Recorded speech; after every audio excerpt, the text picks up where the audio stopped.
Let's get into it. All right, guys. We're a little late, but we're here. Welcome back. We're a little late. Adulting happens, right, Nick? Adulting happens. Yes, it So does.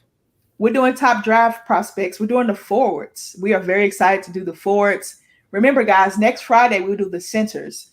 And that will be the end of our draft prospects. Sad to see that go, but the draft is July 29th, so it is creeping up on us. All kind of trade rumors. There was a rumor out today. Dame wants out of Portland, and Dame came out and said he didn't say that. It's that, yeah, like that's the thing that's been confused me all day because like I've seen like so many sources saying, "Oh, Dame has requested trade," and then next, like hours later, Dame has denied it. But I still feel like honestly, like I feel like if he hasn't yet, he's probably going to for like the next like few days. You think so? You think it's coming?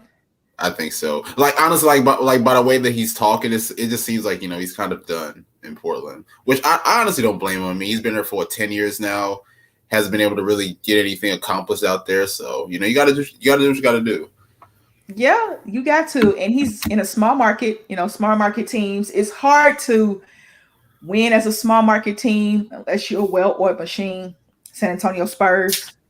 Pop's been there forever, well-oiled machine. The larger markets can attract more players because they can pay more money. Unless you just want to pay over the luxury tax every year, which Golden State kind of does sometimes, kind of doesn't. I think the Cleveland Cavaliers did it a couple of times. When LeBron was there, they paid over the luxury tax for LeBron to have who he wanted. So right. It's so hard for small market teams. But these guys on this list, if you go to a small market team, you might already have a superstar there. You can build with that superstar. These forwards for us, Nick, are very exciting. They're really good. They're really good. And some of these guys are underrated. From this list at the end, Nick, I want you to tell me your favorite prospect. I'm going to tell you mine. And that's just how we're going to do it. We should have did that last time. But oh, well, I think we did. I think we told who our favorites were. I think. If we did, I can't remember, to be honest. We do a lot of streaming, Nick. It's okay. Yeah. It's all right. So, Nick, I'm going to let you introduce yourself and shout yourself out. We're going to get into the sponsors, and we're going to get into the video. All right. As you all know, I am back. As you know, Nick Andre here, basketball writer, analyst, covering everything from high school to the NBA. Follow me on Twitter at Nick Andre ATR. Check out my link tree. It got a lot of work there from articles, podcasts, just about everything. So, yeah, just check it out. All right. You can follow me at simplyme_AV on Twitter only. I have a link tree. Nick put me on, as I said last night on Ladies First. He was my special guest. We talked about WNBA All-Star, Candace Parker being on the cover of 2K. I saw the graphics for 2K. LeBron looks really real. Oh, really? Yeah, I saw a picture on Twitter. I was just scrolling through while I was waiting for you. I was scrolling. I said, wow, the beard and everything, like it looks very real. I don't know how I feel about that. But 2K's came a long way. It's so funny because like I remember like probably a month ago I saw somebody like do like I think it was like 2K08 or 2K09 like the graphics from there to now, and it's like geez, like it's weird because like whenever like you're in that moment and you're actually playing a game, you don't realize how bad it is, and then like when you look back, it's like oh my god, like what the heck. Like when I used to play Madden on PlayStation, they used to push each other to tackle. Now you can see them actually arm wrap and tackle each other. So, I really appreciate the graphics from 2K. So shout out to 2K and shout out to them for putting Candace Parker on the cover. Long overdue. All right, let's get into these sponsors, shall we? All right, a lot of betting going on. So if you want to bet, check out mybookie.ag. Use the code USN100 to double your first deposit. We got MLB. The NBA Finals Game 5 is tomorrow.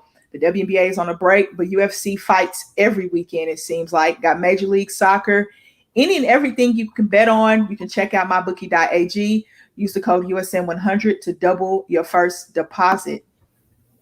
Okay, next we have teespring.com/stores/unwrapped.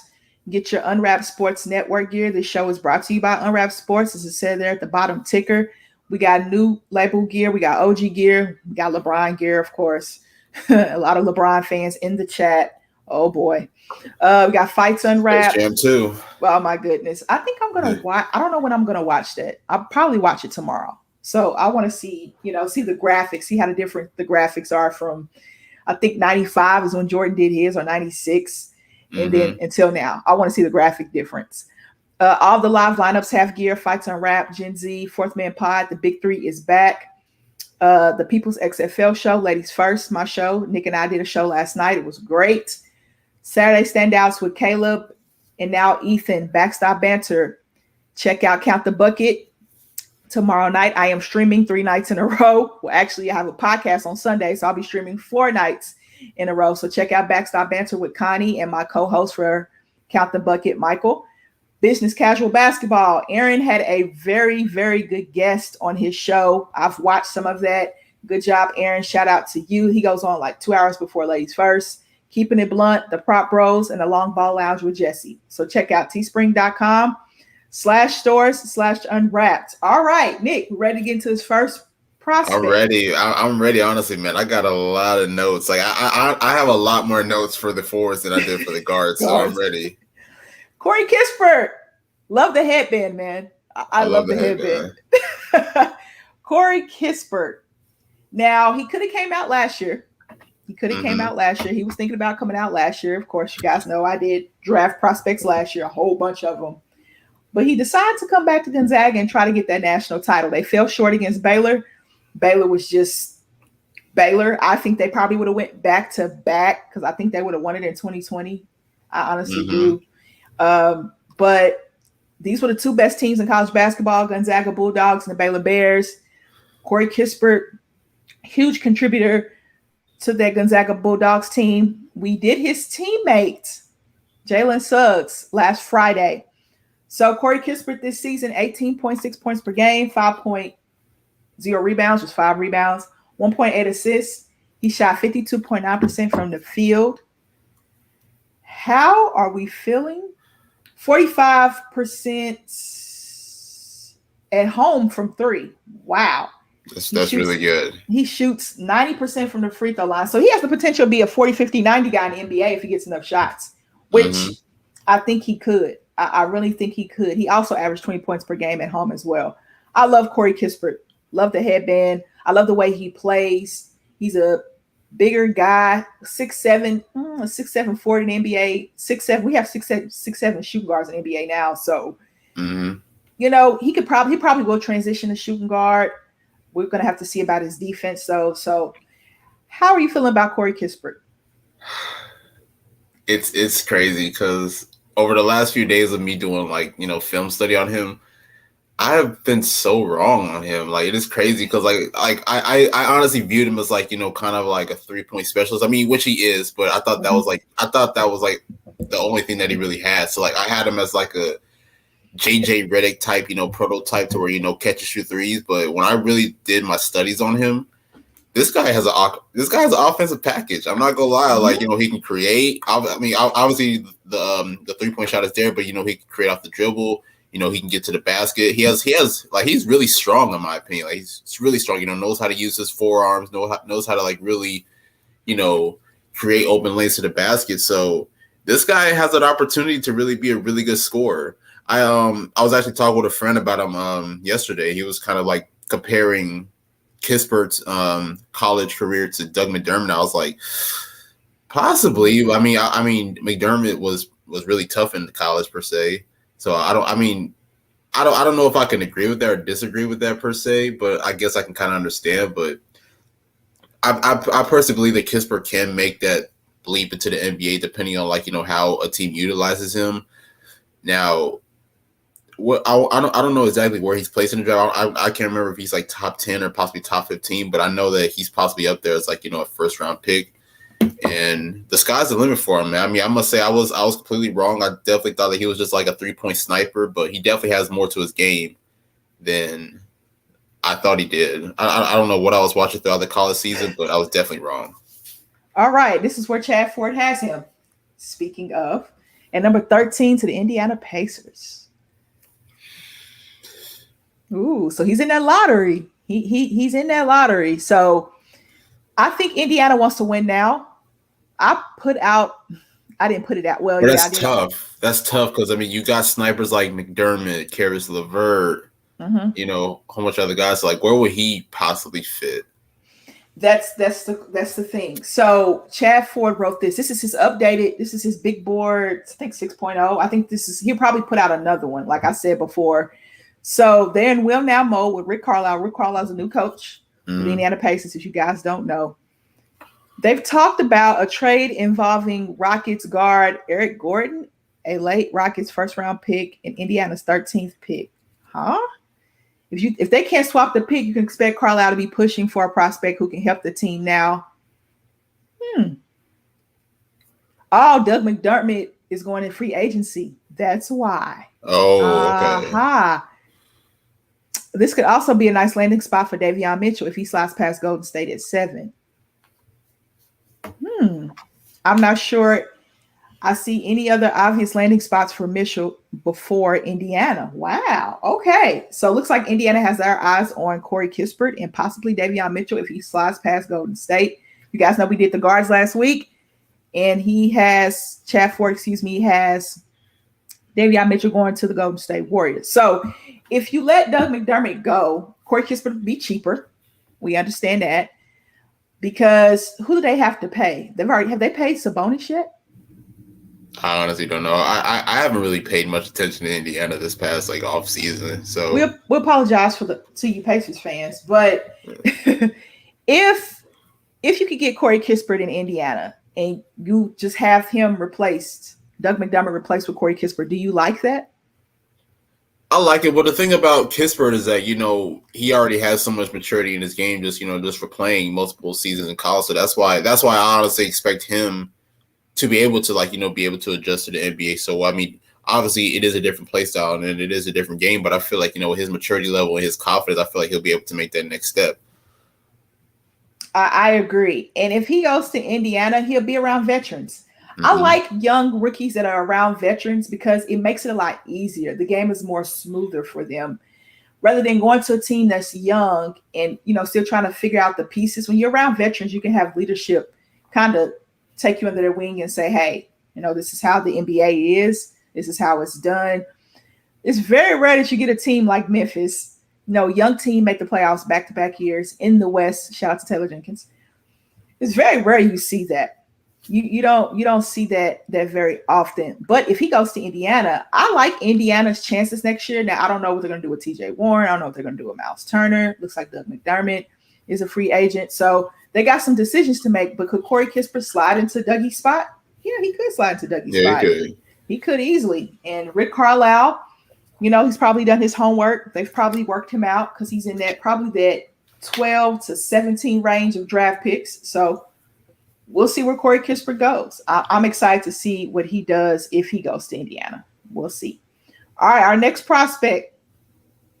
I loved him. When he came out of high school, he had so much hype at Michigan State when he came out of high school.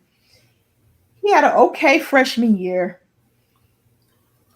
Sophomore year, it was kind of like, okay, Aaron Henry, okay. He played better his junior year. So I'm going to tell you his numbers from junior year. Well, freshman year, 6 points a game. Sophomore year, 10 points a game. Junior year, 15.4. He shot 44.9% from the field, 29.6 from three. He's got to improve that.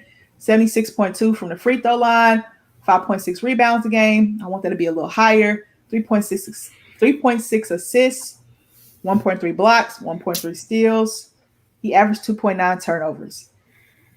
Aaron Henry. Thank you, Perry. We appreciate the love as always. Perry. Hey, Perry. How are we feeling about Aaron Henry? I'm kind of up and down about Aaron Henry, but how are you feeling about Aaron Henry? I'll be honest, I've known about Aaron Henry for some time now, but recently, probably a few months ago was when I really started to do my film study on him, and I started from his freshman year, obviously at Michigan State and up to his junior year, and you could tell in his freshman year per se, I don't know if it was just a combination of not getting enough opportunity, but you could tell the confidence wasn't necessarily there, taking ill-advised shots, not really being the Aaron Henry that he was coming out of high school. So now we jump forward to his junior season to where, he does have enough confidence. He is, practically the number one option for that team. And I'm gonna say, I mean, I'm pretty impressed, even though he does have a lot. He does have a lot to improve. Like, I want to see if he could possibly become a better 3-point shooter. I think he has the mid range down pat. He knows how to get to the rim. With especially with his speed and athleticism. He's a pretty, I wouldn't say like a tenacious defender, but he can make things difficult for defenders. He knows how to get into the passing lanes and deflect steals. So he's showing growth, like as years go by. Now, could he have stayed the next year, play a senior? I don't know, but I mean, maybe this is the right decision to make that transition into the NBA.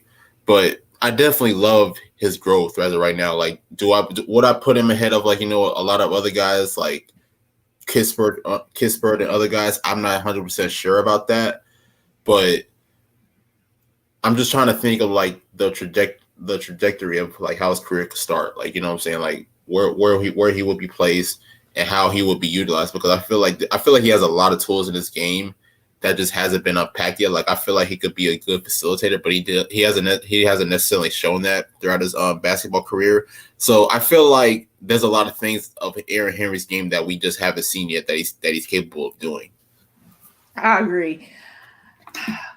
Defensively, I think he's great. You got to play defense for Tom Izzo there at Michigan State. If you don't play defense for Tom Izzo, then you won't see the floor. That's true. Offensively, he has so much hype coming out of high school. And that's a lot of guys. Guys that have a lot of hype coming out of high school. And when they get to college, I don't know if it's the transition from being away from home, faster paced basketball. I don't know what the transition is, but some guys cannot just live up to the hype sometimes. And then you have those guys, those 3-star recruits that end up just being great. Ja Morant didn't have any offers. He had Murray State and a couple other little schools, and he shot up to number 2 in the draft. So, and won Rookie of the Year. It's very hard for me to look at 4- and 5-star recruits because the potential is there. I think the potential for Aaron Henry to be a defensive guy, get you 15 a game, is there in the NBA. Now, some guys don't play as well in college. They get to the NBA and they play great. I don't know what that is. Development. It's all about player development. So we're going to see where Chad Ford has him. Chad Ford has him. All right. Has him number 56. Oh, wow. Going to the Charlotte Hornets. So he has him at the end of the second round. I was honestly thinking like end of first round, but end of second round. And I thought this draft class was deep. I thought it was deep. He thought about coming out last year. Mm-hmm. He thought about coming out last year because I did a draft profile on him, but he came back. I think he'd probably be in the same place if he tried to last year, like around a late second round.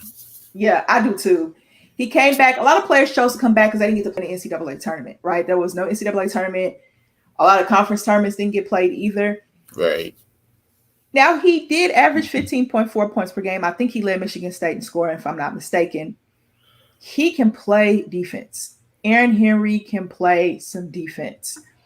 Offense will come in the NBA. Offense will come. It's all about the development around you. The Charlotte Hornets are very young. Very, very young team. James Borrego has that team playing very well. Very, very well. We're going to see how they do with Lonzo Ball and Devontae Graham, Terry Rozier, PJ Washington. Those young guys there. I don't know if Gordon Hayward would be there next year. What do you think? You think Gordon Hayward would stay? You think he's going to leave? That's a good question. I honestly don't know. I mean, I would honestly feel like, he's at the age to where, he will want to go and like participate with a contender. But I mean, Charlotte's on the rise. So I mean, and they had a really good season this past year. I mean, I know they didn't make the playoffs past the play-in tournament, but I mean, they have a lot of upside going forward. So who knows? But I'm trying to think of like, Aaron Henry on the Charlotte team, because I don't know if he's gonna get the minutes on this team for some reason. Just because I mean, there's like so much youth on his team that has a lot of upside, like LaMelo, Miles Bridges, PJ Washington, Devontae Graham. So considering that, he can't play that 3 and maybe, I don't know if you could possibly slide him to the 4, maybe if you're running small ball, but yeah. I just don't know how he'll possibly get the opportunity with this team. He'll probably be a 2-way player. I can Mhm. see Aaron Henry as a two-way player, and there's nothing wrong with that. Right. There's nothing wrong with being a two-way player. You get the contract. Either way it goes, you're getting paid, and you're getting the Right. opportunity to play against pretty good competition in the NBA. So I can see Aaron Henry as a two-way player.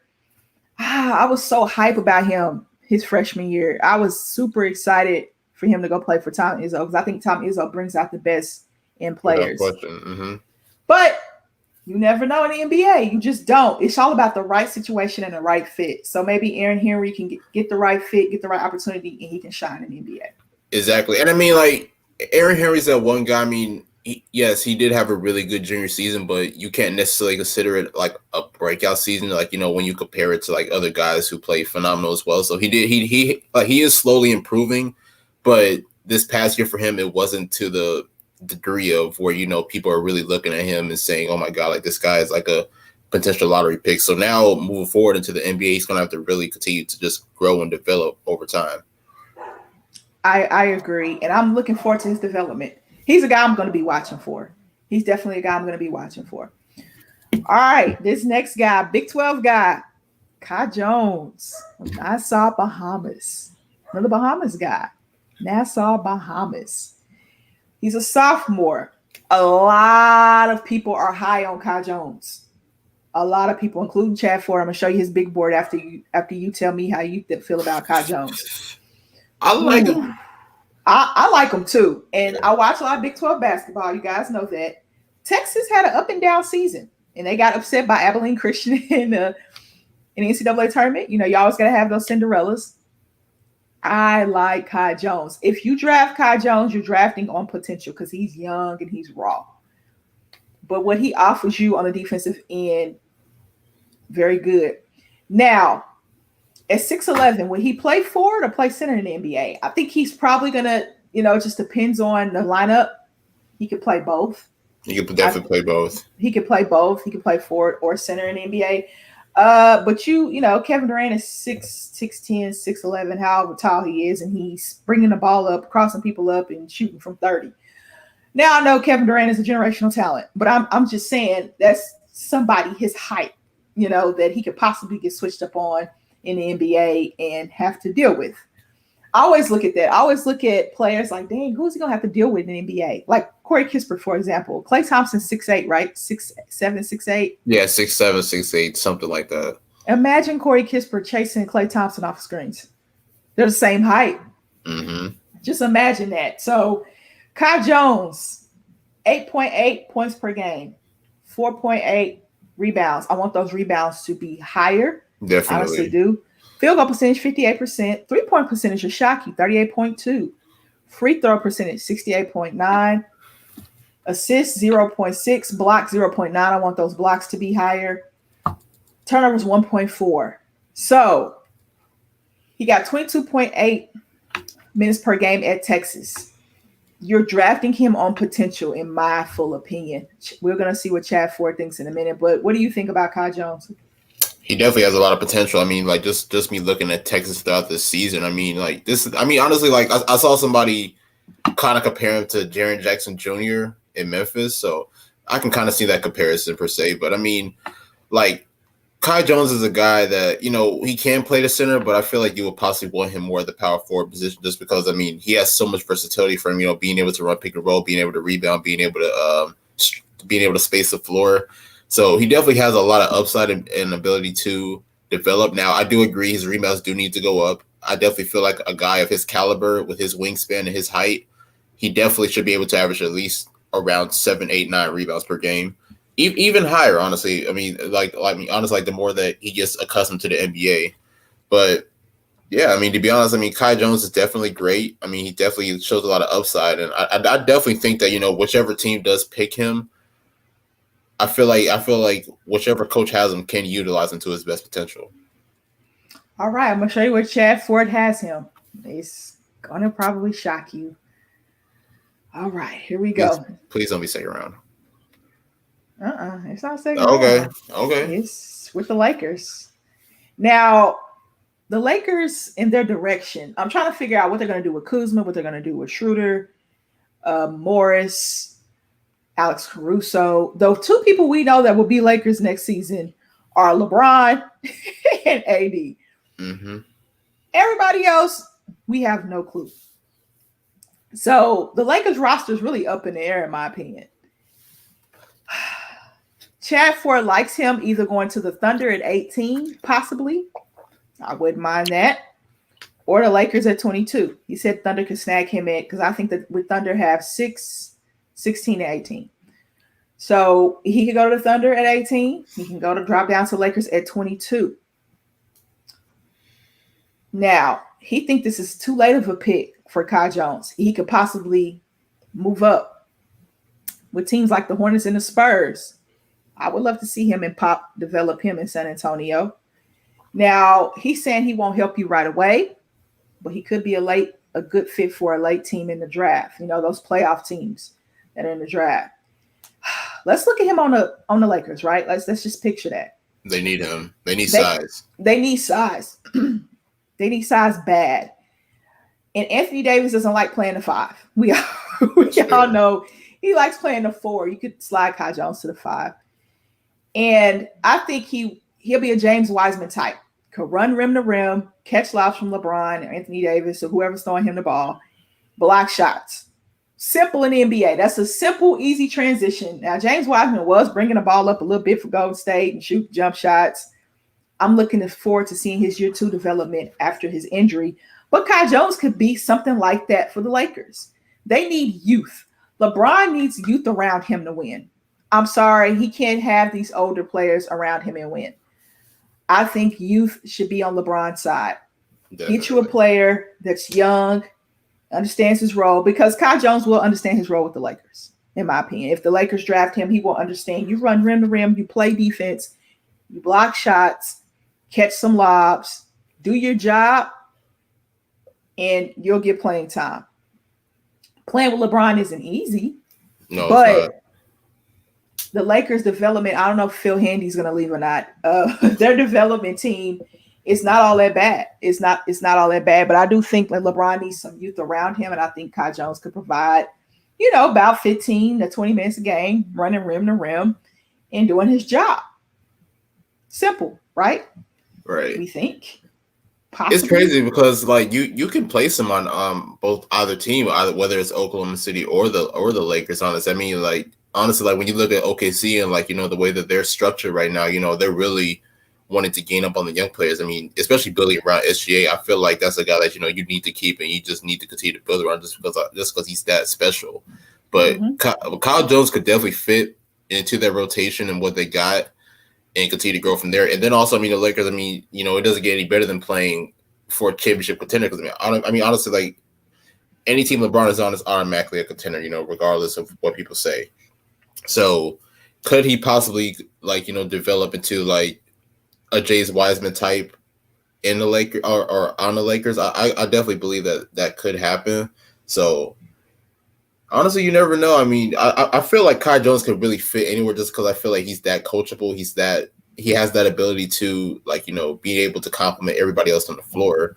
So I think that's the beauty in this game, to be honest. This is a potential draft. So you draft him on potential, not the whole draft, but I'm just saying this will be a potential draft pick. You draft him on potential, what you think he'll be, and see if it pans out. If you spend a late first, early second on him, that's okay. Chad Ford said he should probably be higher because I think he sees his ceiling a lot higher, possibly. But we'll see where Kai Jones goes. Big 12 guy. I always root for Big 12 guys. All right, next guy, Jonathan Kuminga. Woo! He has a lot of buzz. He has a ton of buzz around him. Another G Leaguer. We did some G Leaguers last week. We got another G Leaguer this week. Like I said before, I think this draft is deep. I think it's very, very deep. So he played 13 games in the G League, averaged 32.8 minutes per game. He shot 38.7% from the field, 24.6% from the three-point line. That has to improve. All his shooting percentages have to improve. 62.5% from the free throw line, 7.2 rebounds, 2.7 assists, average 15.8 points. Now, this pick is going to, I think he'll go 6 through 10. They have OKC either taking him or Scotty Barnes. We're going to talk about Scotty Barnes next, actually. I don't know how I feel about him in OKC. Personally, I want Scotty Barnes in OKC, but hey, I'm not Sam Presti. I like Jonathan Kuminga. He worked out for the Cleveland Cavaliers recently because they have, I think Cleveland's future's up in the air. What are you going to do with Colin Sexton, right? You got Darius Garland there. Mm-hmm. You got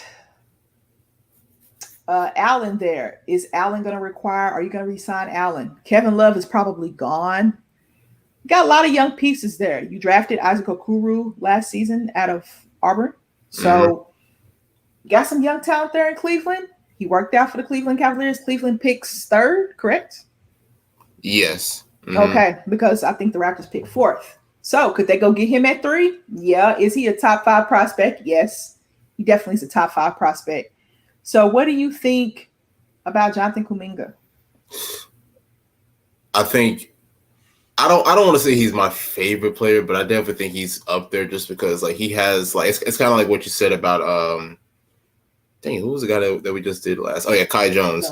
Like he's definitely that guy with the potential per se, just because he has a lot of versatility from scoring, playmaking, even playing defense, etc. And I know you brought up the shooting percentages, which I definitely agree. I mean, those definitely need to go up, but it's not because of the fact that he can't shoot. It's really all about his shot selection. Like I can just recall many times during the G League Ignite games where he's taking unnecessary threes in transition, forcing ill-advised shots, and I'm like, come on, man. I mean, you're better than this. You know what I'm saying? Like you can kick it out to an open shooter, or find somebody, or possibly run the pick and roll with a big man. So my thing is, I feel like Jonathan Kuminga to be like that kind of guy, like how you see Luka, playing the point guard in Dallas per se, and really just running the floor at that dual forward position. I definitely can see Jonathan Kuminga taking that leap as well. Whoever does decide to pick him, but I think the thing with him is that he's gonna have to really buckle down and really focus on really making the right plays. Because I feel like that's the one thing that is holding him back. Because there's a lot of love and hate relationship that other analysts do have with Jonathan Kuminga, and it's all about sometimes his decision making is just not there. So that's probably the one thing that I say that he does need to improve upon as he goes into the NBA. And development with these young players is so important. He did spend a season with the G League Ignite, excuse me.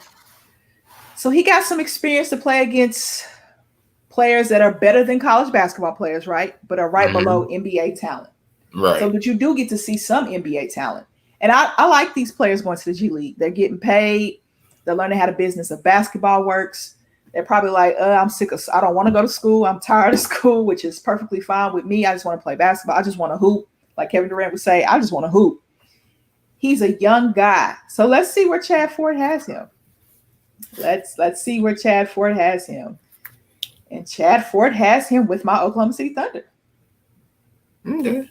Yeah, and I'm not mad at that pick. Like people might think I'm upset because I want, Scotty Barnes instead, but I'm not mad at that pick because SGA could really help him and bring out a lot in him. And SGA is going to probably be the old guy on the team, going forward. It's like, well, SGA's only been in the league, 4 years? So, but he has playoff experience. He's played with Chris Paul, Dennis Schroeder, Gallo, Steven Adams. He's played with some veterans. So he's going to be that voice that people look to in the locker room. And Jonathan Kuminga is coming in. He'll be playing in his first NBA game at 19 years old. On draft night, he'll be 18. Wow, these players are getting younger and younger. And I just feel older and older. Now, could Cleveland take him at 3? Yes. Would that be a reach? I don't think so. I don't think that would be a reach. Do you think that'll be a reach at 3? Because I think he could go 3 through probably 10, possibly, depending on need and fit. Yeah, maybe with need and fit, but I think it's tough because, you still got, besides Kate Cunningham, you do have Jalen Suggs, Evan Mobley, who else is there? Jalen Green, Davion Mitchell. So, would you possibly put those guys ahead of Kuminga? Now, I do believe that, he has tremendous athleticism and a lot of upside, but would you put those guys or would you put Kuminga ahead of those guys? say? That's the question. But people have been high on Kuminga for a long time. They've been waiting for him to say, okay, I'm entering the draft. Like they've been itching and dying. And he didn't commit to college, which is fine by me because the way the NCAA is set up, let's not even get into that. But I'm glad that he took his talents to the G League, and I want to see him. If he goes to OKC, I'll be cheering for him. I'll be rooting for you, Kuminga, if you go to OKC. So we'll see where he lands. This next guy, Caleb, this is Caleb's guy, Florida State guy. This is my guy too. I ain't gonna lie. I like love him. I love him. You like Scotty Barnes? Oh yes, Scotty Barnes. Let me pull my notes back up on Scotty. I love me some Scotty Barnes too. And this is who I want OKC to take. We'll see where Chad Ford has him in a minute. Come on, notes. Shout out to Montverde, man. Like they got an abundance of talent. Cade Cunningham, Moses Moody, Scotty Barnes, and I think I'm missing somebody else, but they got a lot of guys in this draft. You know what? My notes will not come back up. Why won't my notes come back up? I have notes on Scotty Barnes, but you go ahead while I pull these notes up. Right. Well, this in my opinion, this is Draymond Green 2.0, if you want to say, because Scotty Barnes, phenomenal defender. Oh my God, phenomenal defender. You could place him on basically place him at any position, and he's going to destroy the opponent. Like that's just the way that I look at him. And then on the offensive end, great playmaker, being able to run the pick and roll, find his teammates, and then also, being able to attack as well. Now he does need to develop a better perimeter shot. That is definitely something that he will need to do, especially going into the NBA. But when you look at the other attributes that he brings to the game, like how can you not love him? I mean, honestly, he's tenacious, he's intense. He's one of those guys that you want on your team in order to win. And Leonard Hamilton, you got to give him his props. He's done a phenomenal job over the last few years, developing guys like Devin Vassell, and a few other guys over the past few years. So, for him to be able to shine at Florida State this past year, I wasn't necessarily surprised, just because that's what Coach Hamilton is about. He's going to bring the best out of you, and he's going to put you in a winning position. Love me some Scotty Barnes, man. Love me some Scotty Barnes. And my face lit up when OKC was working him out, because he was in OKC yesterday working out, I believe. He put it on his Twitter or Snapchat or whatever the kids are using these days, that he's working out at OKC, and that brought so much joy to my face. I know Caleb is, he's excited, because if Scotty Barnes does go to OKC, we're going to make Caleb a fan. So Caleb's going to have to be an OKC fan if Scotty Barnes goes to OKC. Now, he averaged 10.3 points per game, shot 50% from the field, 27.5 from three-point line, 62 from the free throw line, 4 rebounds, 4.1 assists, half blocks, which is 0.5 blocks, 1.5 steals, 2.5 turnovers. Now, in Lenny Hamilton's offense there at Florida State, you're not going to have a 20 point per game scorer. They distribute the ball very evenly in that offense, and they're defensive minded. Oh my goodness. They get down and they play defense. Love me some Lenny Hamilton too. I just love Florida State. I love what he's done with that program. He just signed an extension this season too, by the way. So for me, Scotty Barnes, I would love him in OKC, but Chad Ford has him. Chad Ford says no. Chad Ford says the Toronto Raptors. The rich can't get richer, right? I mean, we do have 3 first-round picks, so what am I saying? But Toronto was a team that people had in the playoffs this season, right? Mm-hmm. So this is what Chad Ford had to say. He had a mouthful to say, actually. He had a lot to say. All right, Cunningham, Mobley, and Green expected to be the first 3 picks. Yes, things get interesting at 4. Kyle Lowry's a free agent. We know that. So they need to replace him. Do they cut a deal for Ben Simmons? That's possible. Do they draft Scotty Barnes, another supersized point guard with shooting woes? Or do they go with Jalen Suggs, a former quarterback who can fit seamlessly? We talked about that. We talked about potentially Jalen Suggs just replacing Kyle Lowry to pair with Van Fleet in that backcourt. So he's hearing Barnes versus Suggs. So Barnes has the greater ceiling, but Suggs has the higher floor. Never understood But that. does Toronto need that though? I mean, I know what Scotty Barnes brings to the table, like as far as being a great defender and a great playmaker. But do they need a guy that also does struggle to shoot? That's what Chad Ford is saying. Do you want a guy that struggles shooting the ball? Because in the NBA, you got to be able to shoot, but he can develop a jump shot, right? He can develop a jump shot. Yeah. Oh, yeah, without question.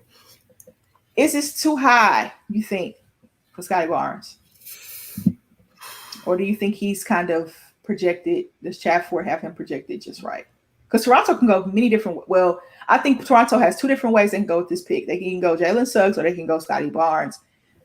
They will probably go point guard or somebody to play alongside Fred VanVleet, which makes the best sense.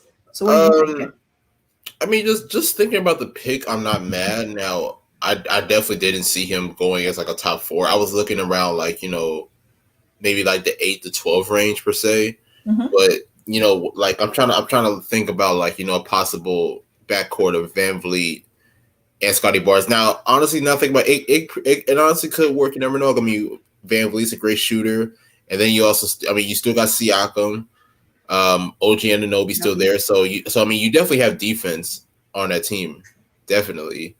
So it's really just all about Nick Nurse getting all the pieces together. So honestly, I might actually like this. Actually, I'm thinking about it. I might actually like it. So Chad Ford's talking you into it. Yeah, definitely. It's pretty much. If you don't go to OKC, Mr. Barnes, if you go to Toronto, Nick Nurse is great at developing young talent. Toronto is great at developing young talent. So you will be developed properly. So you go from one good program at Florida State to another good organization in Toronto. Great transition. I think that'd be a pretty good transition for him. All right, next up, Jalen Johnson. Uh-oh. Jalen Johnson. He's a Blue Devil. What can we say? So we go from a Florida State player to a Duke Blue Devil. Let me read you some numbers for Jalen Johnson. I personally like Jalen Johnson. 11.2 points per game, 52.3 from the field, 44.4 from three-point line. I like that. Free throw percentage, don't like it so much. 63.2, 6.1 rebounds, 2.2 assists, 1.2 blocks, 1.2 steals. Not bad for a freshman. 6'9", 220. Mm-hmm. Got range. Can play some defense. He is athletic as all get out. There's a lot of athletes in this forward spot. Oh my goodness. That's why I was so excited. I was super excited to see these athletes in these forward spots. How are we feeling about Jalen Johnson? I like Jalen Johnson, but now like I'm trying to think, like considering how his Blue Devil career kind of like ended, I don't know if his draft stock is like decline per se, because I haven't actually looked at like as far as him, but I definitely like what he brings to the table as far as athleticism, being able to play defense. He's not necessarily the best shooter, but he definitely can space the floor at times, when needed to. I want to say he had a game this year where he shot like 8 for 8, 9 for 9 or something like that. Like early in the season. So he definitely does bring a lot of aggressiveness to the floor. Now my thing is, God, I'm really hoping like if his draft stock did decline, I'm hoping it's like possibly like mid to late first round, because I honestly feel like he could possibly contribute to, I don't know, like a championship contender, but a team that's like possibly playoff bound. But you never know. But like I said, Jalen Johnson, he's a pretty phenomenal talent. There's a reason why he was a Blue Devil. Mm-hmm. And yeah, that's all I got to say, I guess. Yeah, he's the guy that left. So he left. Mm-hmm. He left Duke. I think mid-season around the second week of February. A lot of people were questioning why he left. Mm-hmm. People were like, why is he leaving? People were bashing him for leaving. Oh yeah. But I don't understand that, because these kids are choosing to play college basketball, and he knew his draft stock or where he would get drafted. He probably got insight. Duke didn't play well this season at all. They didn't have a good season at all. They didn't make the tournament. I don't think they would have made the tournament, in my opinion. So why not leave? like if you don't like school, a lot of these guys really don't like school like that. You'll be surprised how many guys are like, you know what? I'm just going here for a year, play basketball. Which is why now, like a lot Yeah. of these young players, they got the outlet right now, especially, not just G League Ignite now, but now they got what's it called, Overtime Elite or something like that. Mm-hmm. Now for the high school players. So now you're able to really take your game to the next level, make a profit, and then just kind of go from there. So, it's really just all about how these kids, strategize out. Obviously, they're gonna have this support system of their family. So it's all about how they really strategize out how they want to go, and how they want to go far, in the transition to the NBA. I agree. So if Memphis makes this pick at 17, he could help that young Memphis team. Yeah, he could. He could slide right did. in. He could slide right into that young Memphis team. If OKC takes him at, was it 16 or 18, I wouldn't be upset either, because he'll fit right in. So they said, this is what the experts say, he was once rated as a top 10 pick, but a so-so season in Duke combined with the questions about his early departure, teams are a bit skittish about drafting him in the lottery. There's value for Memphis there, of course, especially if they're willing to use Johnson as a small ball 5 who can handle the ball in transition.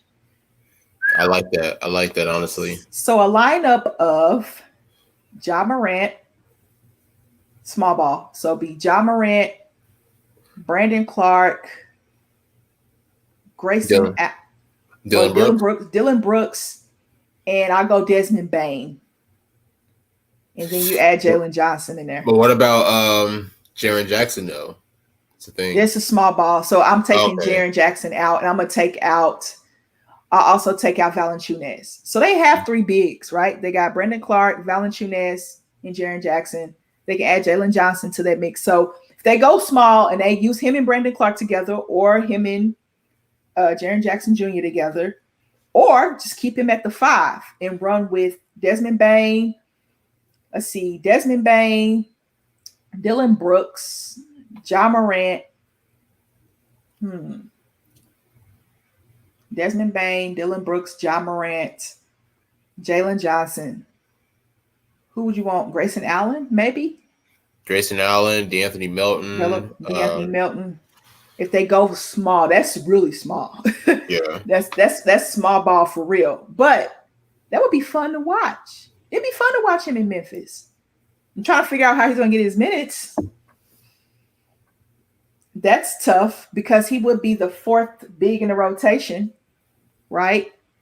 Ooh. Unless next season you're going to start Brandon Clark at the 3, because you'll have Ja Morant, Dylan Brooks, Brandon Clark, Ja Morant, Dylan Brooks, Brandon Clark, Valanciunas, and Jaren Jackson Jr. as your starting 5 next season. Could work. That could work. That could work. So he would be the 3rd or 4th big for Memphis. They're young. I'm pretty sure Valanciunas will come back next season. I don't think he's a free agent. I don't think so. I know he's the Mike Conley deal, the Mike Conley swap, or however they did it. I know they got him from Toronto, if I'm thinking correctly. So, oh no, I think it was a part of that Gasol trade, wasn't he? Because Marc Gasol ended up going to Toronto. Yep. Marc Gasol went to Toronto. He went there. And then, of course, Mike Conley went because they just dismantled that Memphis team. That's right. He did come from Toronto. My fault. He did come from Toronto. Yeah. So Jalen Johnson there. Ooh. That could be interesting. Go ahead. Yeah. And I mean, like I said, like when you look at like the beginning of like his season at Duke, like, he was a potential lottery pick. But then, as everything unfolded with Duke, and him ended up like, moving on, I was honestly afraid that, that he was going to really drop like badly. But so for him to still be like a mid first round to late first round guy, I mean, that's honestly still pretty good. It is. I just got a text message from a Thunder fan said, if Scotty Barnes going at 4, I would take Bouknight at 6. Bouknight from UConn. I think he's probably one of the most underrated players in this draft. I definitely got to do my studies on him because everybody's like super high on him. They are super high on Bouknight, but He's a UConn guy. I like Book Knight as well. So I just got a DM on Twitter. If Scotty Barnes goes at 4, somebody's watching the show. If Scotty Barnes goes at 4, I'll take Book Knight at 6. Book Knight might be gone by then. He might not be. We'll see what OKC does.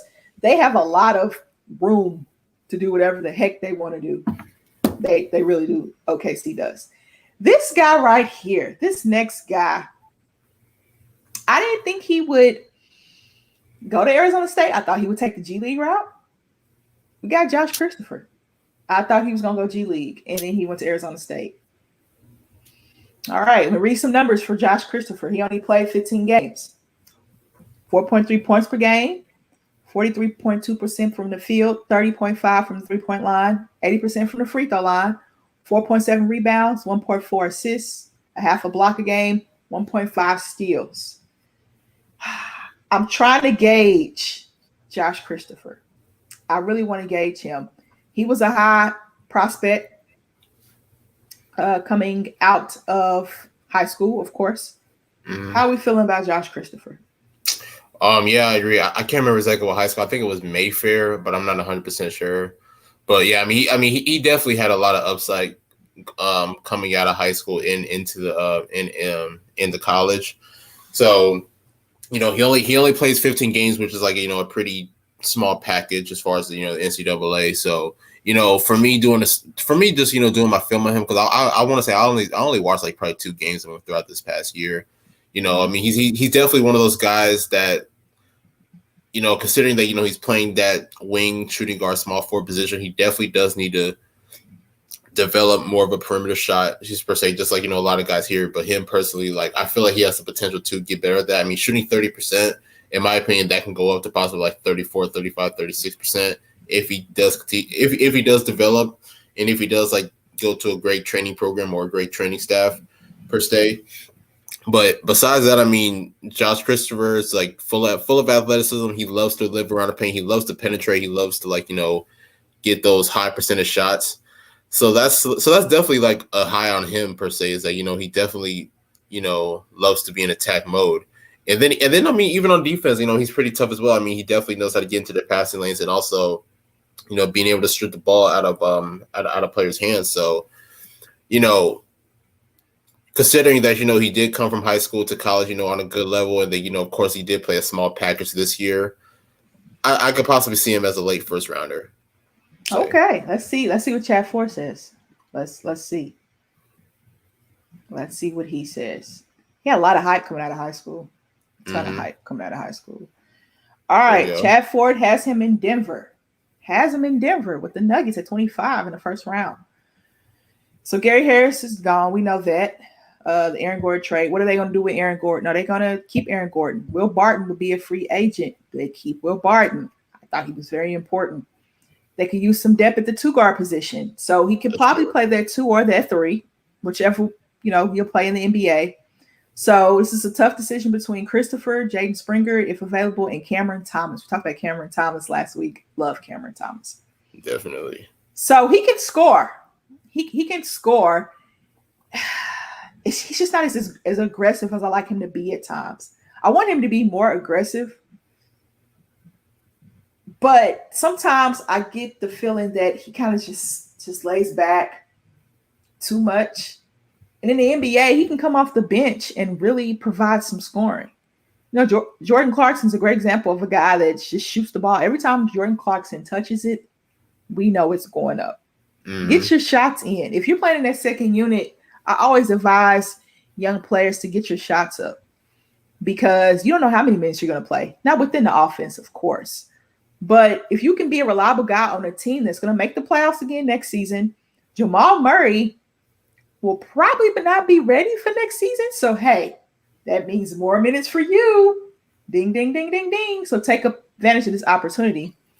Exactly. And Mike Malone of the Nuggets, like, they really love taking chances on the young guys. So that's why, like, looking at this pick for Christopher, I think that he could really be able to thrive off of that, because we've seen Jokic, Murray, we've seen time and time again of how these young guys are just coming in, and that next years later they're becoming perennial all-stars. So can Christopher make that leap potentially, he will definitely have to, continue to put in the time in the gym. But I think it can happen under Mike Malone of the Nuggets. I think it can happen too. And he had a lot of hype coming out of high school, like a lot of these players do, as we said before. But what can you bring to a team, especially a playoff team with veterans and young pieces? Paul Millsap, is he going to stay? Denver has a lot of question marks. He got to go. Paul Millsap got to go. You think so? He got to go. He got to go. People don't have no love. You don't have love for Paul? No love for Paul Millsap? He's great, but I definitely think as far as Denver, like you definitely need to go a little bit younger. Moving a different direction. Yeah. That's true.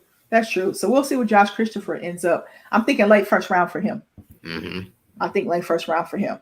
Last but not least, 4-year guy. I love me a 4-year guy. Oh, mid-major guys and 4-year guys. I love them. SEC Player of the Year. There we go. Oh my God. Herbert Jones. Herbert Jones. I love this guy. Go. Definitely. Let's go. I definitely love this guy just as much as I love Scotty Barnes. But, just watching film on him, I didn't realize he has such a long wingspan. Like, oh my goodness. Like, it's so ridiculous. Like, especially like it's like he has such an advantage on defense, like, just to be able to block shots and deflect shots. Like, he makes it very difficult for defenders, like just with his athleticism and his long wingspan alone. So, like, it's not a fluke that Herb Jones was by far the best player in the SEC, just with the way that, he was able to score the ball, do everything as far as like, really evolving into a leader for Alabama this year, especially for them, just to be able to win the SEC title per se. So for him being a 4-year guy and him having that maturity, I definitely think that he can really elevate and continue to move forward into the NBA to where he can get like a potential great role type, to where he can get the minutes and he can get like, be a part of the rotation per se. So it's all about opportunity with him. I agree. 4-year guy. Freshman year, 4.2 points. Sophomore year, 6.4. Junior year, 7.9. He thought about coming out last year, but like I said before, a lot of players chose to come back because of the COVID. And then they won the SEC. Now, Alabama kind of came out of nowhere to win the SEC. Yeah, they did. Of course, a lot of people picked Kentucky because Kentucky had a bunch of 5 stars, right? They had Calipari does it every season anyway. A lot of people picked Kentucky, but Bama shocked the SEC and they won the SEC. 11.2 points per game his senior year. 44.6 shooting from the field. 35.1 from the 3-point line. Okay. 71.3 from the free throw line, 6.6 boards, 3.3 assists, 1.1 blocks, 1.7 steals. Ooh, I like me some Herbert Jones. I love it. I'll go ahead and say this. He's probably my favorite player, one of my favorite players in the draft. We'll see where Chad Ford has him, but he can provide, I think, so much potential to either a younger team or older team. Mm-hmm. Either way, you could just plug him in. He's a 4-year guy. He understands the game of basketball. It won't be hard for him. A lot of these young guys are going to have to adjust, but I think he's a guy that you plug in. Where is he at? I think he's a guy you just plug in. You say, okay, go give me some rebounds. Give me some block shots. Go get some easy buckets. That'll be easy for him. So he is not in the first round. He is not in the first round. Let's see. I'm honestly not surprised by that per se, because I feel like even though he did win SEC Player of the Year, I feel like he was still kind of a sleeper just because, he wasn't really putting up like the phenomenal numbers that, I don't know, like who else was like Cade Cunningham or Jalen Suggs and all those other guys. So when you're having like, decent seasons like that, and then like, you're in like kind of like a conference like the SEC per se, like, you're not going to really get a lot of love. You're not. And in college basketball now, I think, they're scoring more points. The game is faster. There's more athletes. I just like his progression from freshman year, sophomore year, junior year to senior year. I just appreciate seeing his progression. Now, he's a potential draft pick that you draft on potential as well. So Sacramento could take him at 39. What does Sacramento have in Sacramento? What is Sacramento doing? You're going to keep De'Aaron Fox. What are you going to do with Harrison Barnes? What are you going to do with Buddy Hield? Rashawn Holmes is probably going to get a contract somewhere. right? Who else do they have? The guy that's always injured. What is his name? Golly, I can't remember either. Big Jeez. man is that's constantly injured. Harry Giles went to Portland. It's not here. Marvin Bagley.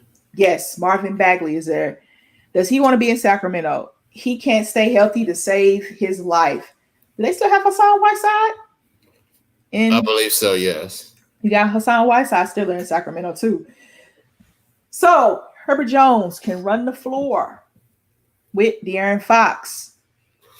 He can kind of do the job of a second round pick and kind of work his way up. Could he be a two-way player? Do you think he could be a two-way player? Spend some time in the G League and then come to the NBA. I definitely can. I honestly think that he could be able to really dominate the G League, honestly. Okay. Now, 4-year guys are a different type of guy. A lot of scouts stay away from them because, they think they've reached their potential or close to their potential, right? Because they spent 4 years in college. But then you get some guys that spend 4 years in college because maybe they want to get their degree. Maybe they loved college. Maybe they weren't ready for the NBA because he thought about coming out last year as well, like I said before. I think he goes mid-second round. He could go early first round depending on team need. If he does go to Sacramento, that's a young team. Luke Walton should not be the coach, but that's neither here nor there. Who am I to judge? Sacramento, they say Sacramento's a place where players go to die. That's what they say. And if he does go to Sacramento, they need to develop him correctly. That's the difficult part about it, is development will be huge with him. My thing is with that is that, when I'm thinking about Sacramento and like needs per se, I don't know if Herb Jones is somebody that they need, but I'm sure can they develop him? Like now, who knows? But I don't know if they actually need him. It's kind of tough. Yeah, it's tough because when you get to the second round, sometimes when you get to the second round, you're looking for guys that can play, G League, spend some time in the G League, and spend some time with your team. Some first round picks do that as well. And like I said before, some second round picks, they plug in and they're able to play right away and contribute. Was Desmond Bane a second round pick for Memphis? Or was he a first round pick? I can't remember that, to be honest. Okay, let's look it up real quick. Yeah. Desmond Bane, because because he is a player that people weren't sure about, but he could shoot. He could shoot. He was the end of the first, so he was pick number 30. Pick number 30. So you can get some value there, late first round, early second round, sometimes mid second round, sometimes late second round. Right. You just never know. You can always get value there. Right. So go ahead. And it's my thing though. Like I don't understand why like scouts and GMs they don't want to take the chance on a 4-year guy that already has maturity and everything. Because we saw Desmond Bane had a pretty solid season for Memphis. Payne Pritchard had a pretty solid season for Boston this year. So for 4-year guys, I do get it. Having a guy coming out of freshman year, with a lot of upside and a lot of potential. You do want to continue to grow from that, but you can also grow with a 4-year guy as well. Because in my opinion, when you're a 4-year guy, you're around 21, 22 years old still. So you definitely still have a lot of years to develop over time. And then you're also coming in with that maturity as well of, being able to be a part of a program for 4 years and now taking it over to the NBA. So that's just my thoughts, my opinion. I don't know what they have against 4-year guys either. I don't know. I can never understand. I need to talk to a scout and see how they feel about 4-year guys.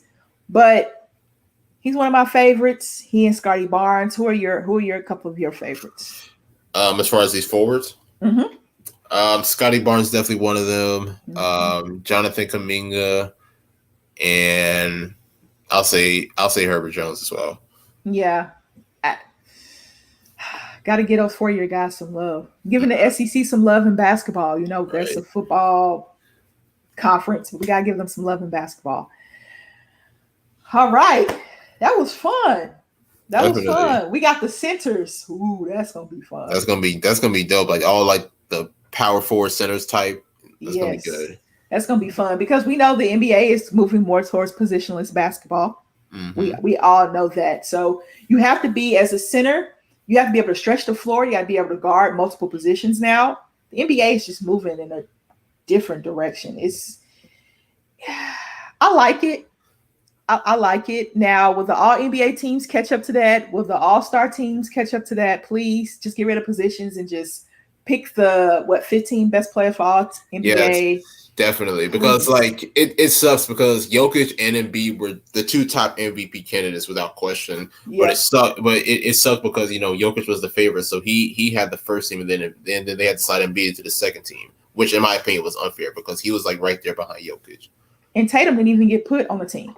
So yeah, and he missing out. Was it 30 million, 36 million, or 40 million or something like that? It was Tatum that didn't get picked. It was Devin Booker that didn't get picked, which I mean, I'm sure that's a mistake now, considering where he's at now. Yeah. And then I want to say it was Donovan Mitchell too, but I can't remember. Was it Mitchell? Did Mitchell get snubbed? Yeah, he did. We talked about Donovan Mitchell too. Ooh. Yeah, it's tough to make an all-NBA team, so they need to get rid of the positions. Just get rid of them. Go ahead. Yeah, just give us like your top 15 guys. Yep. Like, forget positions. Forget positions. Give us your top 15. Before we get out of here, check out rxhemp.com. Use the code rxhemp/USN to get 10% off your order. Also, check us out on Patreon. Patreon.com/Unwrapped Sports. Please support us. Be a part of the family. $1 a month, general support. $5 a month, you become part of the family. You get 10% off the Teespring shop I showed you earlier. You get all access to Discord chat that goes crazy because I do a lot of betting on mybookie.ag. If you use the code USN100, you double your first deposit. $10 a month, VIP, 20% off their Teespring shop and all access to Discord chat and signed memorabilia. You get put in the running for some signed memorabilia every month. So check out patreon.com/Unwrapped Sports. Nick, do you have anything else? Expect Jonathan Kuminga to make a big leap. That's what I'll say. Ooh, okay. Whichever team does pick him, I feel like he can become a perennial all-star. I mean, all these guys can, but if you ask me to choose one, I'll say Kuminga. Kuminga? Okay. Watch out for Kai Jones and the development of Kai Jones. He has a ton of potential. We're going to see who drafts him. He's going to see if he's going to be a two-way player or if he can contribute. The Lakers, looks like Chad Ford has him going to the Lakers thus far. But look forward to that. And we look forward to the centers next week. So we'll probably, we don't know what time we're going to go next week, but it'll be after 7:30. We know that for sure. We had adulting to do. Have some adulting to do. So for me, Amber, and for Nick, we will see you guys next week. Deuces.